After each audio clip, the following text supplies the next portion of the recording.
Hello, my name is Julie Thompson. My husband Chris and I own Family First Adult Family Homes here in Gig Harbor, Washington.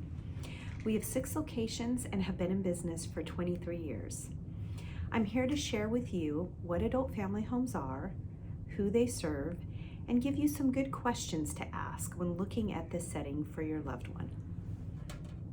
Adult family homes are residential care homes that are licensed by the state to provide professional care for up to 6 residents. Services typically include room and board, laundry, supervision, and necessary help with activities of daily living, personal care, and social services.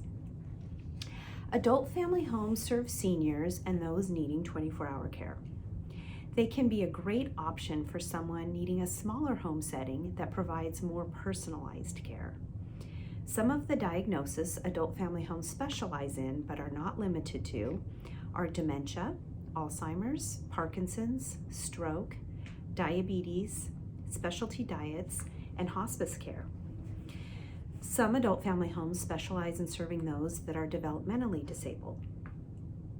Although adult family homes are required to be state licensed, each provider may offer different levels of care and services. It's important to know what is offered and if the particular home you are choosing fits your needs.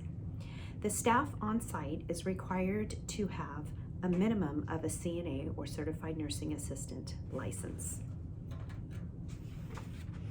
Staff will attend to the residents' needs such as medication management, meal preparation, customized activities, and enrichment opportunities. Housekeeping, laundry services, and arrangements to transportation appointments are also provided. Other outside services that may be provided include a home doctor, senior foot care, salon services, massage therapy, and dental visits. When considering an adult family home for yourself or a loved one, it's important to ask lots of questions and tour the location. Always ask to look at the inspection reports. Annual inspections are required by the state, and the provider must have those available for you to view. Ask for references from both current and former resident family members, as well as from professional references from home health agencies, physicians, and hospice nurses that have visited the home. It's important to clarify the fees and monthly charges. You will want to ask if there is a set rate per month, or is the rate tiered based on level of care? Are there any annual increases or Medicaid policies? And is a refund given if someone moves out or passes away? Finding out about the administration and staff are very important as well. Some questions to ask are: how long has the adult family home been in operation? Is it new? Has it been in business for over 5 years or longer?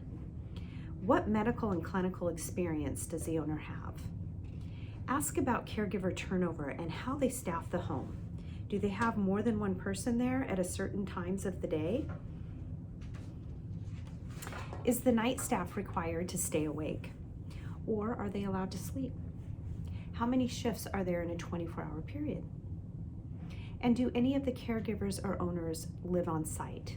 If so, how does that work? Is there an RN or physician that oversees the caregivers? When touring, look for staff appearance. Are they suitably dressed, personable, and engaging with the residents? Ask what happens in the event of an emergency. Ask about what levels of care are provided, such as wound care, wheelchair and lift equipment, tube feeding, insulin-dependent diabetics, hospice care, and elopement risk. Meals are an important part of the day.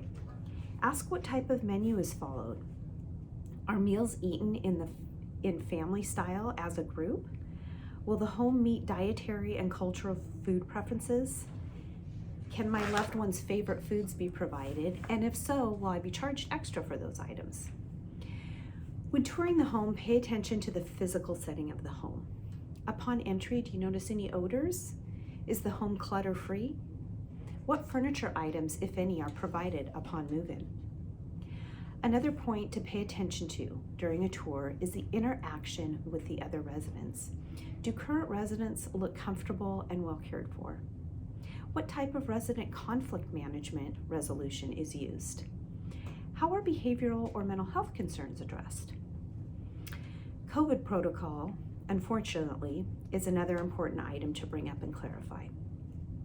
Adult family homes and long-term care settings have been hit hard during this pandemic.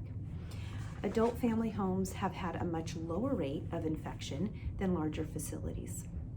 DSHS provides weekly webinars to providers to clarify the regulations that are in place and whether or not there have been any updates or changes. Ask if the provider is keeping up to date on these regulations and what the current visiting and check-in protocol is. Also, ask about the cleaning protocol, vaccination status, and requirements. The safety and well-being of the residents should always be top priority, and state regulations should be continually updated and followed. Adult family homes can be a wonderful option for many individuals. The caregiver to client ratio is much smaller than larger settings, and typically there's a significant cost savings. Finding the right care setting for yourself or a loved one is never an easy task. Sometimes people are forced to do this during more of a crisis situation. Being proactive and knowing your options before they're needed is always best. I encourage you to reach out. We are always here via email, phone call, or personal visit to help answer any questions you may have. Thank you.